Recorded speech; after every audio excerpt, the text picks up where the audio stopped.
Assalamualaikum warahmatullahi wabarakatuh. Perkenalkan, nama saya Fitri Husnul Khotimah dengan NPM 202101500793 dari kelas R5L. Di sini saya akan memenuhi tugas mata kuliah konseling pernikahan dan keluarga mengenai bagaimana cara membangun komunikasi yang baik di dalam keluarga. Selamat menyaksikan. Nah, apa sih komunikasi di dalam keluarga itu dan bagaimana cara membangun komunikasi di dalam keluarga? Yuk, mari kita simak.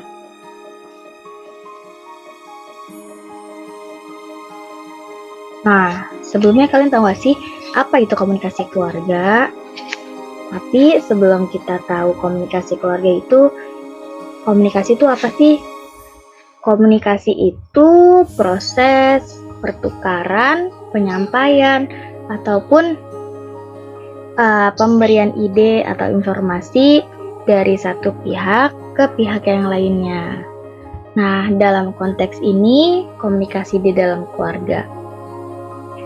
Keluarga itu unit ataupun struktur sosial yang terdiri dari individu-individu yang saling terhubung oleh ikatan darah, pernikahan, ataupun hal lainnya yang berdasarkan hubungan biologis.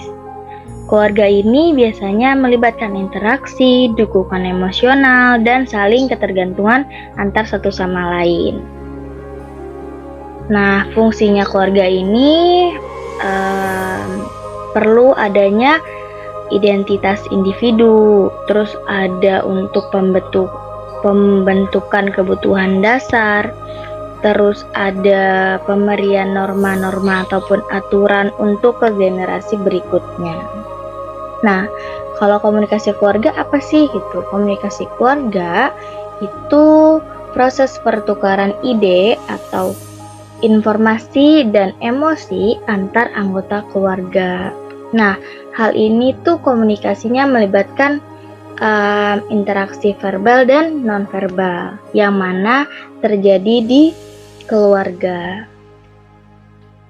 Oke, penting gak sih adanya komunikasi di dalam keluarga atau perlu gak sih kita jaga komunikasi di dalam keluarga? Hal ini sangat penting karena dengan adanya komunikasi itu antara anggota keluarga pasti nanti saling memahami dan saling mengerti bagaimana anggota keluarga itu merasa, bersikap, dan berperilaku.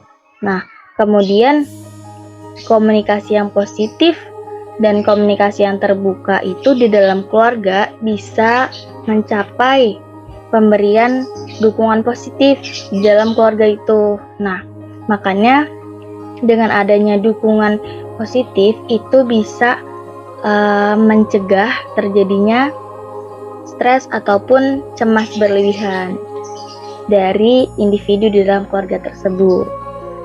Nah, gimana sih cara bangun komunikasi yang baik di dalam keluarga? Yang pertama, menentukan waktu untuk komunikasi. Maksudnya adalah dalam berkomunikasi di dalam keluarga, ini mungkin bisa dibilang wajib ataupun penting ya. Jadi kita di dalam keluarga itu spesialin satu waktu untuk komunikasi. Misal kayak di waktu makan ataupun di waktu setelah makan itu kita komunikasi tuh tentang hari-hari yang udah dilaluin ataupun ada masalah atau enggak, terus mungkin selama ini gimana perasaannya gitu, apakah ada yang mengganggu atau tidak gitu. Nah, mungkin kalau misalkan di waktu makan atau setelah makan kurang efektif, bisa kita sesuaiin waktu komunikasi itu di waktu weekend misal. Nah, tapi di waktu weekend itu bisa dimanfaatin untuk melakukan aktivitas lainnya juga bareng sama keluarga. Oke.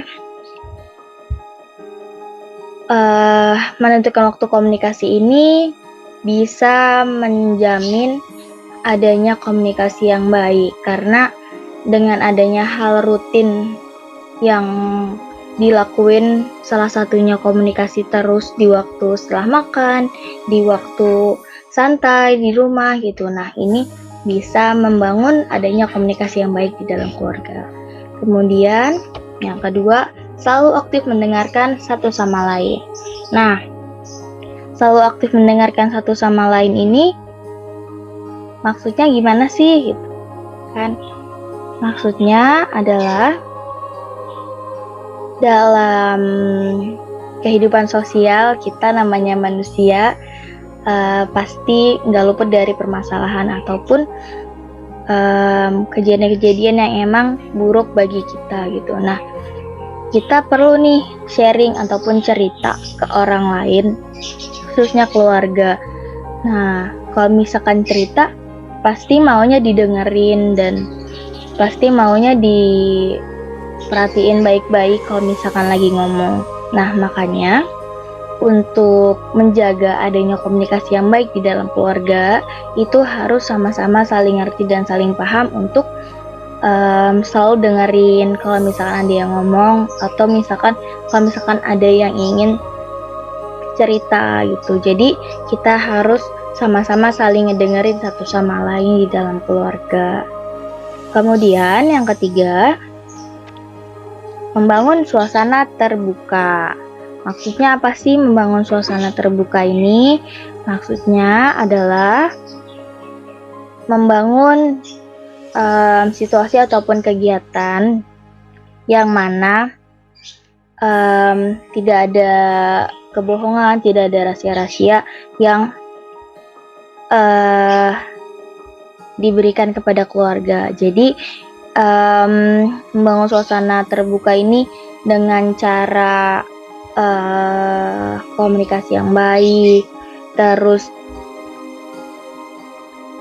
kasih respect ataupun kasih rasa sayang yang timbul gitu. Nah, mungkin dengan membangun suasana terbuka ini bisa dibangun pada saat waktu-waktu santai ataupun pada saat waktu-waktu makan, seperti pada digambar nih. Nah, di sini kan ada ibunya yang lagi nyiapin makanan, ada anaknya yang perempuan lagi bantu ibunya juga, terus ada ayahnya yang juga bantuin ngambil makanan untuk anggota lainnya. Nah, di sini juga ada neneknya yang lagi merhatiin anak kecilnya dari orang tua ini. Nah, di sini hangat nih kelihatannya kan. Nah, jadi di sini ada saling keterbukaan nih satu sama lain untuk saling membantu. Nah, di sini contohnya. Kemudian yang keempat, menghormati perbedaan pendapat. Nah, pasti namanya individu nggak sama kan antara individu lainnya. Walaupun kita satu keluarga, punya ikatan darah, punya ikatan biologis yang terikat, tapi nggak mumpuni itu pasti sama antar satu sama lainnya. Nah, makanya di sini untuk jaga komunikasi yang baik atau untuk membangun komunikasi yang baik dalam keluarga ini harus menghormati perbedaan pendapat. Karena dengan perbedaan antara individu ini di dalam keluarga pasti tentunya punya pandangan yang berbeda juga antara pendapat ataupun ide yang mau disampaikan gitu. Nah, dari perbedaan ide atau pendapat yang disampaikan ini, kita harus punya ruang untuk hormatin perbedaan itu. Jangan sampai ada judge atau konfrontasi yang nggak perlu di dalam keluarga ini. Jadi tetap harus hormatin perbedaan pendapat. Kemudian ciptakan aktivitas yang saling berpartisipasi. Nah, ciptain aktivitas untuk saling berpartisipasi ini bisa dilakuin contohnya waktu weekend. Misal waktu weekend semua anggota keluarga ada di rumah.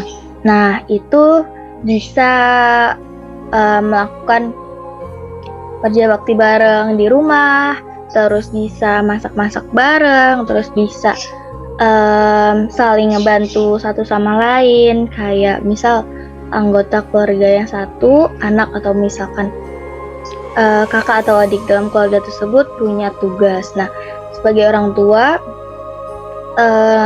ngebantuin misalkan anaknya itu ada kesusahan dalam melakukan tugasnya. Nah, kemudian kalau misalkan lagi santai lagi setelah membersihkan rumah, masak, bisa melakukan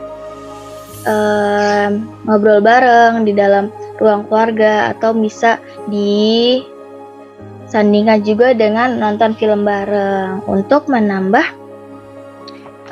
keakraban dan partisipasi antar anggota keluarga makin erat. Kemudian selalu memberikan dukungan.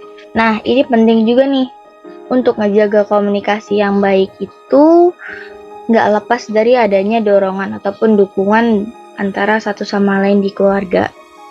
Nah, dengan adanya dukungan ini memungkinkan adanya komunikasi yang terbuka di antara anggota keluarga, karena udah tertanam di dalam dirinya kalau misalkan ada keluarga yang pasti ngedukung dan pasti ngebantu kalau misalkan di setiap ada kesulitan. Nah, hal ini nyiptain adanya lingkungan keluarga yang saling ngedukung satu sama lain dan nggak ngerasa sendiri di keluarga tersebut. Ya, terlihat pada gambar nih. Di sini yang pertama ada sepertinya anaknya terlihat murung, dan di sini ibunya selalu nguatin dengan megang tangan anaknya dan pemberian afirmasi positif pada anaknya. Kemudian di sini ada ibu dan anak lagi sedang memasak sepertinya ya. Di sini ada makanan dan saling bantu satu sama lain untuk membuat makanan itu lebih baik. Nah, di sini juga tergambar ada anggota keluarga yang saling menunjukkan rasa sayangnya. Nah, di sini juga ada gambaran anggota keluarga saling tolong menolong untuk meraih ke tempat yang lebih satunya lagi gitu. Misalkan di sini dia kesusahan nih karena melewati tangga. Nah, yang di atasnya di sini saling ngebantuin untuk mencapai posisi yang diinginkan. Selanjutnya, oke, udah selesai. Itu cara-cara bangun komunikasi yang baik di dalam keluarga. Mari sama-sama kita belajar membangun komunikasi yang baik di dalam keluarga. Apapun masalah yang ada di keluarga ataupun masalah yang ada di luar keluarga, itu baiknya dikomunikasikan dan kita bantu sama-sama cari pemecahan masalah yang mungkin bisa ngebantu menyelesaikan masalah itu. Nah, kemudian di dalam keluarga kita juga harus menciptakan adanya rasa aman dan nyaman tanpa ada rasa saling menghakimi satu sama lain. Oke, itu saja dari saya. Semoga apa yang saya berikan ini bermanfaat, karena sebaik-baiknya manusia adalah manusia yang bermanfaat bagi orang lain. Oke, terima kasih. Wassalamualaikum warahmatullahi wabarakatuh. Jika ada salah-salah kata, mohon dimaafkan.